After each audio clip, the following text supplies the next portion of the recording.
Welcome back to This Week in Costa Rica. Thanks for joining us again, guys. Our email is info@thisweekincostarica.com. That is, of course, the website as well. If you want to get a hold of us, any questions or comments about the program, we do appreciate it. I have on one of my favorite guests to get on lately, and that's Mr. James Richie from the Anti-Aging and Wellness Clinic. James, how you doing? I'm doing great. How are you, Corey? Good. It's nice to see you on video this time. You look super, super young. Yeah, not bad for 80. No kidding. Like, I'm sitting here, I'm growing my little beard out. I'm going bald. I'm 39, but sometimes I look like I'm 50. Well, why don't you come in? I think I'm going to. We invited you the last time, so we'd love to have you here. That sounds great. Look, why don't we give the listeners a bit of a background of who you are and where you came from? Well, I'm originally from Chicago, Illinois in the U.S., and I moved to Costa Rica approximately 11, 12 years ago.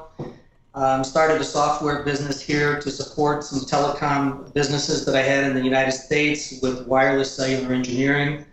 And been down here since then. I was commuting for about 5 or 6 years, the first 5 or 6 years that I was here.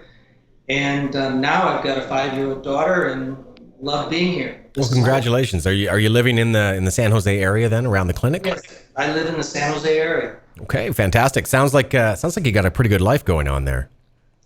Yeah, I'm paying the bills, I'm feeding the family, and I'm able to invest in other areas, which is the medical field. That's a field that's fascinating. It has always been fascinating for me.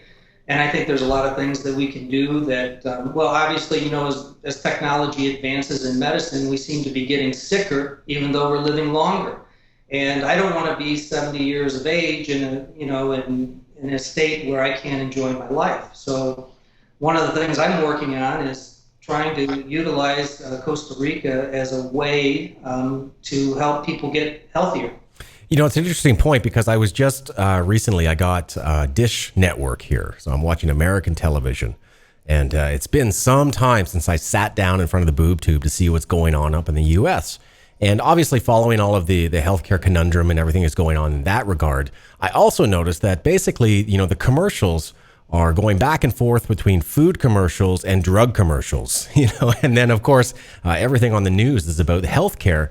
So obviously, I mean, this weighs heavily on a lot of people's minds. Maybe you and I are crazy. We're living down here in Central America. We're enjoying our lives in Costa Rica. We're eating well. We're getting healthier. Whereas it seems like a lot of the rest of the first world, for lack of a better term, is kind of on the downslope. Yeah, I have to be honest with you, Corey. I was just traveling back. You know, I travel frequently to the U.S. and still have family there all the time. And it's really depressing once you spend a lot of time in Costa Rica and you just go into a typical mall or a store and you see the amount of obesity in the United States. I mean, it really stands out when you're not spending time every day in that country. You're living in Costa Rica, and quite honestly, I don't mean to say Costa Rica's perfect in that regard. I mean, we're even seeing it more here, and I think a lot of it has to do with the diet, the processed foods, and you know, those types of things are really having an impact when you really are poisoning yourself for a matter of 10, 15, 20 years by not eating the way maybe our grandparents ate. No, you're absolutely right, because look, we're seeing almost an inundation of American franchise food and more American-style supermarkets that are full of products that are basically based on sugar and corn syrup.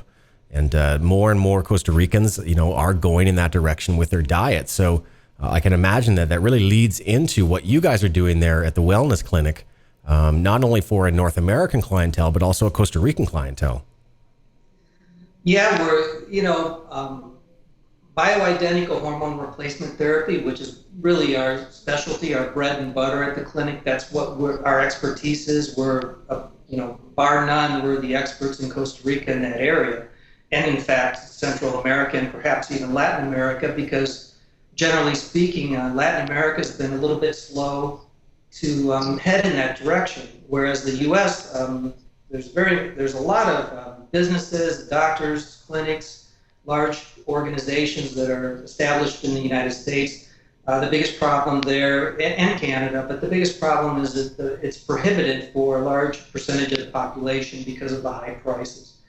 And so we're able to do that, and we're able to service a great deal of the North American marketplace that wants to take advantage of medical tourism in Costa Rica. And then On top of that, now we're trying to reach out more to the Latino environment and express more about how it's going to help them in the future, because as these emerging markets become more westernized, they start to eat more like we do in North America. They start to go to the fast food restaurants that are going up on every corner here, like we do in North America. It's more important than ever that we get the message out to those folks as well. Looking at the website today, I'm always amazed by the range of services that you guys are providing. What are some of the most popular services that you're seeing right now people are signing up for? Well, the most popular is definitely bioidentical hormone replacement therapy. That includes, doing a very comprehensive blood exam. We look at at least 20 different blood markers, everything from just general lipid levels all the way through your hormone levels. In fact, most of us who come from North America probably would never even get this type of blood test in a normal physical unless you went to an anti-aging doctor and you paid for it out of your pocket, because insurance is not going to want to cover that. So that gets them started, and then from there we look at their hormones and we try to balance them, and we try, if you're 40 years old or 50 years old or 60 years old, what happens is it becomes a cyclical process where one hormone goes bad, another hormone goes bad, you're not eating right, you're not feeling the energy, so you don't have the desire to work out.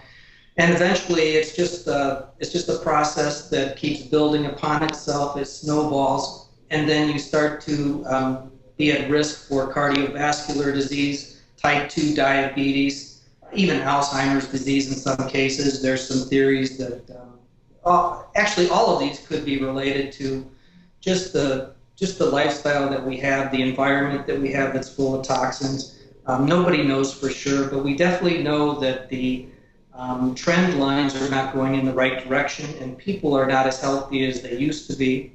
Even though scientific medicine has gotten so advanced, we've been able to keep people alive longer. So I guess that's how they're measuring success right now, and we don't think that's the right way to go about it. No, I'm with you 100%. I mean, it's one thing to be alive. It's another thing to have a quality of life. Exactly. So it sounds like really, the starting point for a lot of what you guys are doing there is this really comprehensive blood test.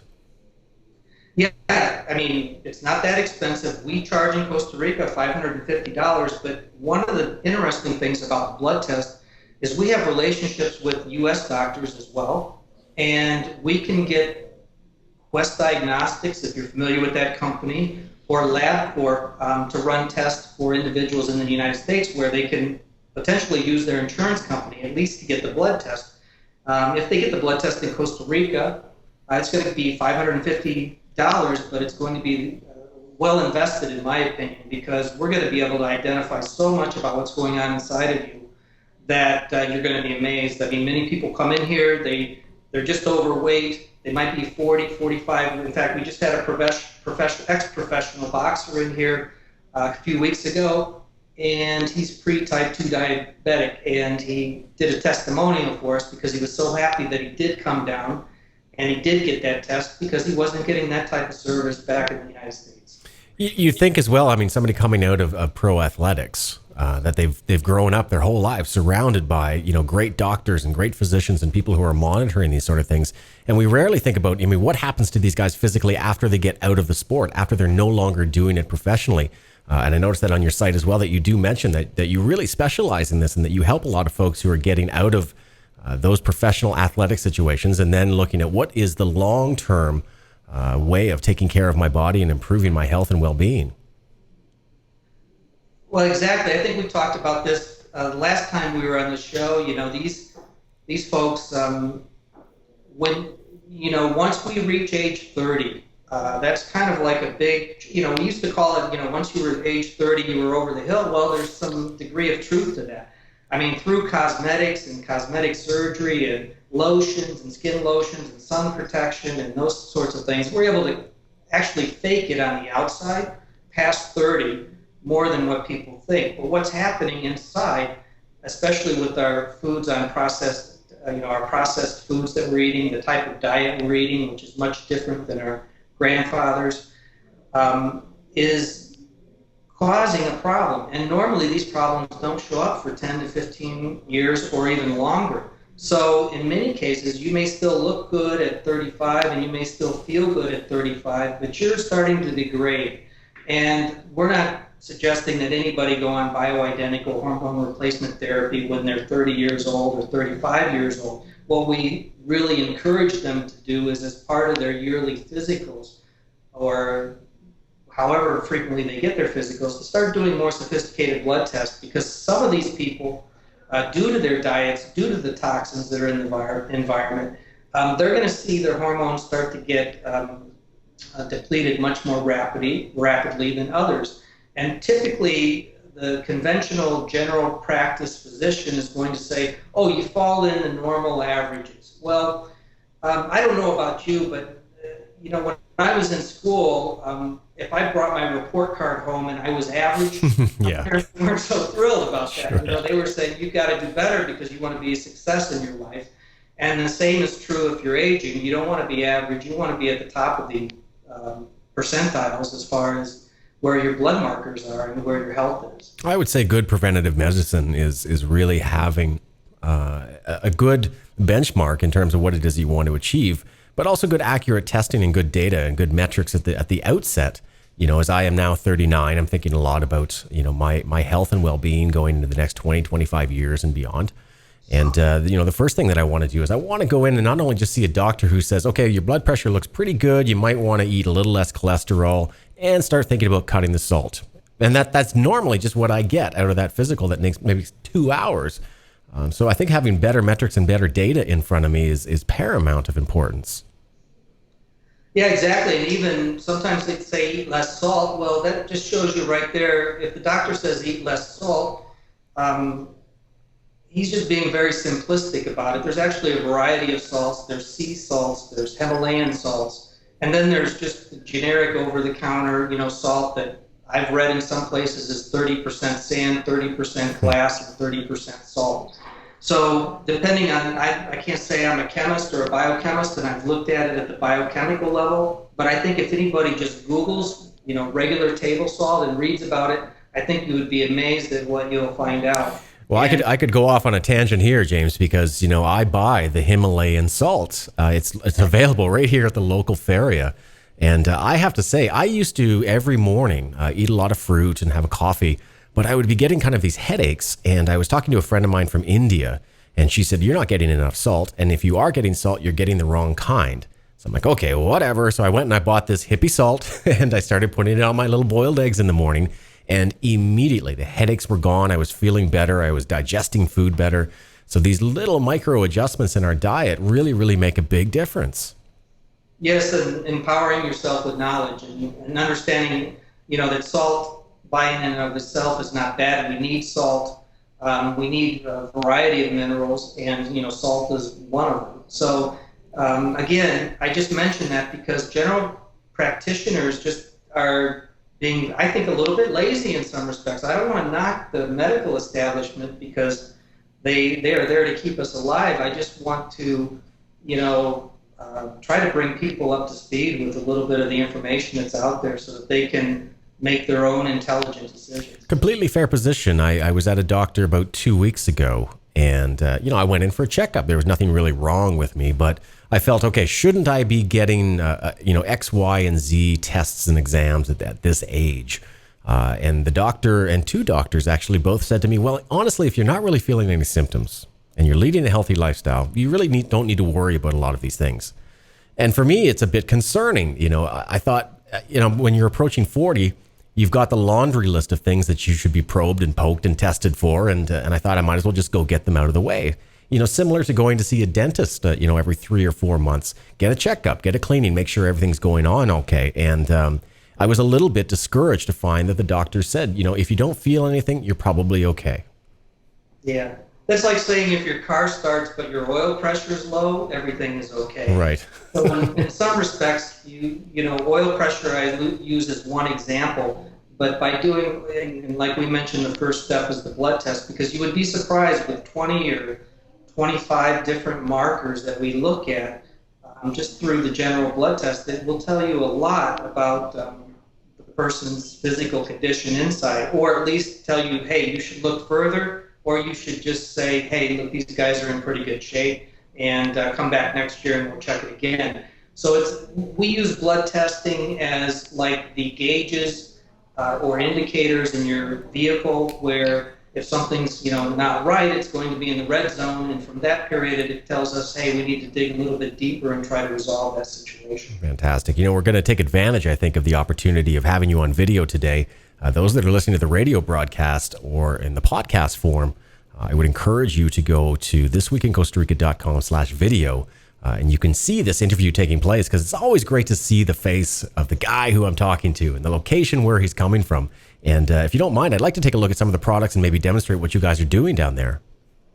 Well, yeah, for bioidentical hormone replacement, in fact, we get, because we're in Costa Rica, and this, a lot of times people have certain attitudes. They're a very small percentage. I'm sure Canada's very similar, but a very small percentage of people in the United States even have passports and have ever left the United States. So it's very common for us to think that our care is going to be better in the U.S., and that if somebody's in Costa Rica, that's going to be that, like, what comes to mind is like a little Tijuana alley pharmacy, where the sign is painted in regular paint along the concrete wall, and it's all dirty. And, I got you. You know what I'm saying? It's more, but everything we do here, our chief medical officer, Dr. Messen, is a member of the American Academy of Anti-Aging. And what we'll do is we'll show you, just some of the things. One thing I'm going to hold up here is this is for people that are on bioidentical hormone replacement called human growth hormone. And Dr. James Forsythe, one of the preeminent leaders in this field, wrote a book called Anti-Aging Cures, and he's out of Reno, Nevada. And I'm not promoting him per se, but he's definitely got a great book. I encourage everybody to Google him and read his book and read his history. But this right here he calls like the Master Hormone. And what this will do is it will increase your human growth hormone, which comes from your pituitary gland. And it's a very easy to administer product. It comes in a pen form. And I don't know, you tell me if we have to take a break or anything like that, Corey, but... We can just keep rolling. I'm the producer. Keep it going. We're good. Okay, that's fine. Forget the advertisements altogether here. Sure. But what the top does is the top comes off, and then there's a little needle. And this is a little needle head, and it just screws on this pin. And what's nice, this is made by a company, it's called Norditropin, and it's very common, and they actually use this for children as well when children are not growing with their peers. Sometimes pediatricians will prescribe this for kids. But really, there's numbers. I don't know if you can see the numbers on there, but when the doctor prescribes this, this is how easy it is to use. You just turn the cap to the number the doctor tells you need to do to administer the dosage. You take off the tip. You just take this. This is all sanitary. You take this, rip it off. Now, usually you use an alcohol. This is a demo unit. But usually you take an alcohol swab and clean this little part, but it's a little rubber part, and this needle tip has a needle in the bottom of it that's going to puncture through this, and it just screws on very easily. Okay. Watch it. That's just a couple of seconds. You take the top off here. There's another top, and you have just a little tiny needle. I don't know if you can see that. That's just a little tiny needle there. And once it's turned, you're just going to take it, and it's a subcutaneous injection. You're going to squeeze together like the belly fat. Just pinch together a little bit of belly fat and just pop this needle in, and then there's a little button on the end, and you press the button, and everything's going to come and go into your subcutaneous tissue. And you do that about 5 times a week. Usually most doctors recommend you take the weekends off, or you do it, and a lot of times they recommend you do it before bedtime because that's when your body produces the most growth hormone. So that's when your body expects the growth hormone to be produced is while you're sleeping. So when you're trying to increase somebody's level that's been depleted due to the effects of aging, sometimes even brain trauma or head trauma can do that. That's what they would prescribe. Fantastic. Wow, it looks pretty easy. Yeah, I mean, and what's nice, actually this is the most popular. There's about 4 companies that really produce them. This is probably the most popular in the industry because of its convenience. I can stick it in my shirt pocket just like a pen, and you don't have to refrigerate it. It's already pre-mixed. It'll go about 15 days without being refrigerated. Normally, we suggest to people that they do keep it refrigerated, but if you're a businessman and you're traveling from one place to the other, you just slip it in your pocket, or you can put it in your luggage. There's no trouble with this pen at all whatsoever. Fantastic. It's fascinating stuff, and again, I've got to get down to your clinic ASAP. I notice you guys have a fantastic location. I'm very familiar with the area. You're right in that Multiplaza Escazú area where there's a lot of great restaurants, a lot of great hotels, very easy to get to. Yeah, we just actually set up a deal with the Wyndham Hotel, so I'll put a plug in for them, is that they are offering a rate. If you're coming down to see us for our clinic, it's $106. It's a brand new hotel. I don't know if you're familiar with it, but that's a lot of times when the soccer teams come in, they stay there. It's a definitely 5-star, beautiful hotel, brand new. It's only blocks away from our clinic. No, it's fantastic. I used to live in the Santana area and spent most of my weekends in Escazú, Avenida Escazú. There's the IMAX, great restaurants, great shopping at the mall. So for a lot of people who are coming down to work with you guys, I think it's a fantastic location to be, because you really don't have to travel far to get all the things you'd like to do. Yeah, if you're staying there, to just, really, I think if most people are going to be in the San Jose area, one of the places they want to go to is Escazú, because that's where most of the nice action is. I don't want to downplay any of the other beautiful places, but if you're going for the urban lifestyle, the chic lifestyle, the trendy lifestyle, Escazú is the place to go to get a good meal. Oh, you don't have to sell me. Look, I come into Escazú maybe about once a month because I love to put on a pants, and I like to go in and, drop the sandals and put on some real shoes and have a nice time there. And it's one of my favorite areas of Costa Rica for sure. And it's a really nice soft landing for a lot of North Americans who are coming in and maybe have unrealistic expectations about what it's going to be in Central America. I think they're very pleasantly surprised when they get in the Escazú area, especially where your clinic is located. Yes, this place, I was just in Tampa, Florida, and I have to say, when I walk out the door here, I see more BMWs, Mercedes-Benzes, and those types of things than I do when I go to Tampa. So definitely these, we have a 8% growth rate, annual growth rate in the emerging markets, maybe a little bit more. And you can really see the effect of it here over the last 5 or 6 years. Fantastic. We are short on time here, but I've really enjoyed our conversation. We've been speaking with James Richie from the Anti-Aging and Wellness Clinic in Costa Rica. I really appreciate all this information. Of course, the website is antiagecr.com. All of the links are going to be on my website, which is thisweekincostarica.com. James, so thanks so much for your time. Well, thanks a lot for having me. I appreciate it. Hope to see you soon here. You will.